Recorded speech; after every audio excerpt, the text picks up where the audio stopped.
Yo, what's up, RotoGrinders? It's Gimino here to talk about defense versus archetype. We have removed the traditional positions of point guard, shooting guard, small forward, power forward, and center from our vernacular when it comes to defense versus position in NBA DFS. Why is that? Because the NBA game has changed.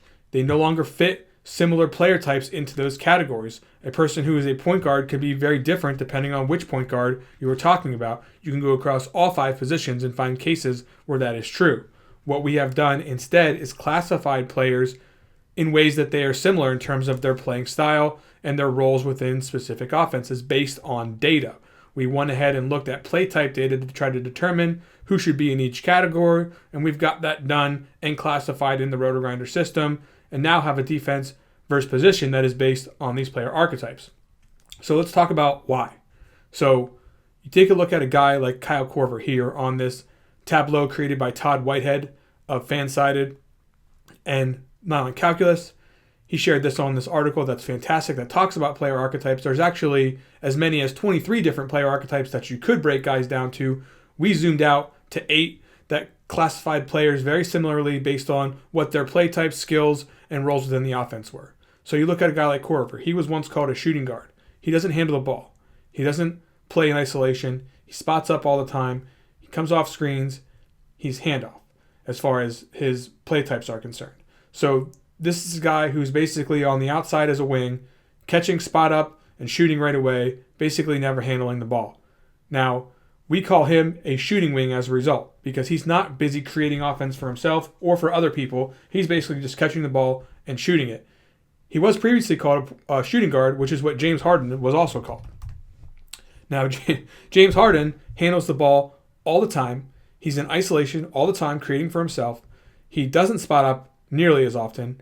He never comes off screens, never comes off of handoffs.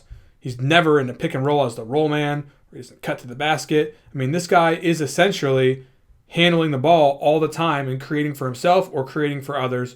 So instead of calling him a shooting guard, we call him a combo guard because he has aspects of both a scorer and a distributor as well as a shooter. So this guy can do it all.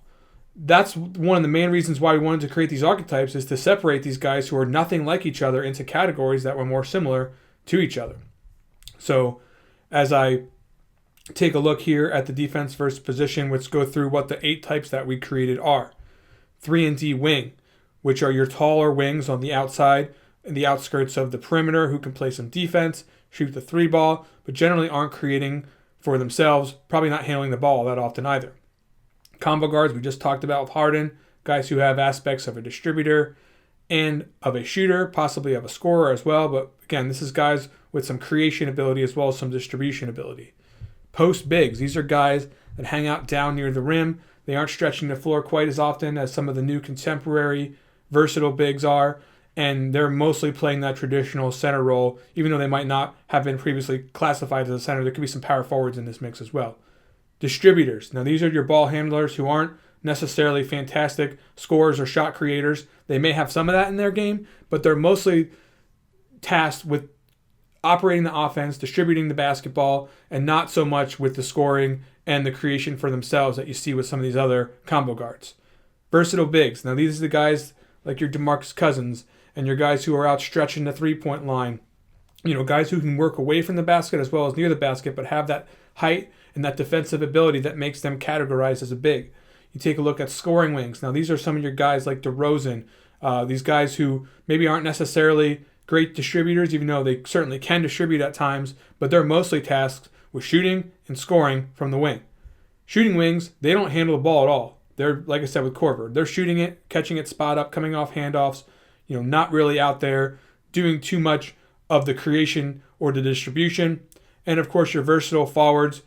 Some of these guys like LeBron, they fall into every single category, so it's not even fair to classify them as versatile forwards. But your Tobias Harris types, some of these guys who they're big enough to play down low, they can stretch and play outside the arc. They can also handle the ball a little bit. But these guys are very versatile, tall bigs who aren't classified necessarily as bigs because they can do a little bit more of that ball handling and a little bit more of outside the arc work. So again, hopefully that helps understand why we're classifying guys together like this. You can find lists where I posted everyone as far as where they were as of October 2018. You can also find where to get these guys' listings in the player stats page. See, I can click on my combo guards and see stats for all the guys listed as combo guards playing tonight. Now, for premium subscribers, I also created the starter matchup tool.